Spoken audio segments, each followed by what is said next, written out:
قصة للمصطفى إذ قام يوما في الجهاد منظما رص الصفوف كما الصلاة تصفهم فكأنهم بنيان سد أحكما وتجول المختار بين صفوفهم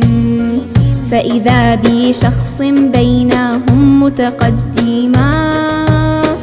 قد غير الصف القويم خروجه نظر الرسول إليه ثم تبسما وبعود غصن للصفوف أعاده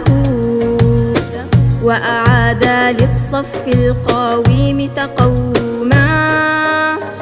قال الفتى في رقات